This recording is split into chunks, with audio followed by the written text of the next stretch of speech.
And their pets. You know, we are spending a lot more time at home with our pets these days, and with some new pet ownership steadily on the rise in the pandemic, a lot of pet parents are looking for ways to teach their fur babies the right behavior. I know you've been dealing with this with I your sure have. new little guy. Well, one major pet retailer is looking to change how training is being done by removing shock collars from their store shelves. Joining us live right now is Darris Cooper, a professional dog trainer and training operations manager at Petco. Good morning, Darris. Thanks for joining us. Good morning. Glad to be with you today. Yeah, so first let's just start off. You know, we've heard a lot about shock collars and the controversy surrounding them. So why did Petco decide to just get rid of them?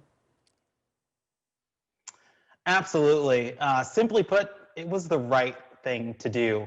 Now, studies have shown shock collars actually increase fear, anxiety, and stress in dogs and suppresses behavior versus actually teaching the dogs what we want them to do instead. So by taking this stance, it's given us an opportunity to really spotlight something that we have always believed in, and that's positive reinforcement-based training. Yeah, I know. This is something I heard a lot about when I got my new dog earlier this year. You know, all the different ways you can positively train with treats and get them learning the right behavior. So what are some of the different ways that pet parents can use that positive dog training? Absolutely. So positive reinforcement-based training, it's amazing because it works, and guess what?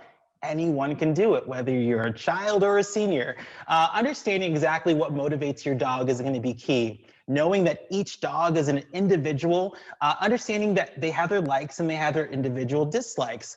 Once you're able to dial in to find out exactly what motivates your individual dog, that is going to be instrumental as you begin to start reinforcing behaviors that you want to see. Now, one thing I always bring up to pet parents when they say, hey, I'm thinking about potentially utilizing punishment for a behavior or correcting a behavior, I always say, hey, what do you want your dog to do instead? Think about that behavior and let's teach it. Yeah, I know my dog responds to Greenies treats. That's there you his, go. yeah, that's his go-to. Mine too. So, yeah. So, you know, a lot of people maybe were using these shock collars already. Is there a way to transition out of those to these different methods of training?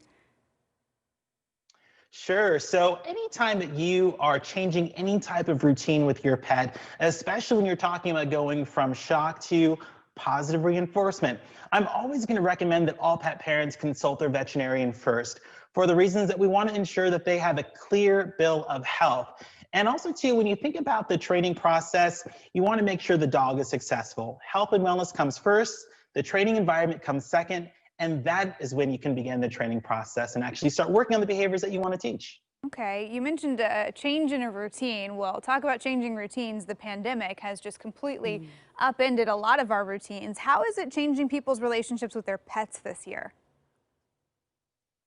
Absolutely. So, of course, like many of us, we're spending a lot more time at home with our pets, and they're seeing us a lot more. So much to the point that I was looking at my dog today, and he looked at me almost like, "What are you doing here, Dad?" Still. Yeah. So, you know, certainly we're learning as we go. But one thing I can tell you, pet adoption and fostering has actually gone up a lot during the pandemic. So much, in fact, that it's actually gone up 90% in some cities. Now, in 2020, they're actually expected to see a 4% growth in pet ownership. But that being said, of course, we want to make sure that it's a commitment that's going to be a lifetime, not just the duration of a global pandemic. Oh yeah, no, definitely. I think that's why they say don't give pets as gifts because, you know, you do want to make sure that it's a lifetime commitment. So if people who have pets, pet parents, if they want to learn more about any of this, should they just go to Petco's website? Yeah, so all of our stores are open as we are deemed essential. We do have in-store classes, but of course we just launched, really excited to share, a new virtual dog training platform where you can actually work with a certified senior online dog trainer in the comfort of your own home. And you can actually get a free class right now if you're interested in making that training leap. So petco.com is the place to go. Awesome. It always helps to have a trainer there to encourage both the dog and you, because they say that humans need the training just as much as the pets do. So very helpful. All right. Thanks for joining us, Darris. We appreciate it. And of course, if you're interested in learning more about Petco's positive dog training, we'll put a link at coin.com. Yeah. Okay. 7:45.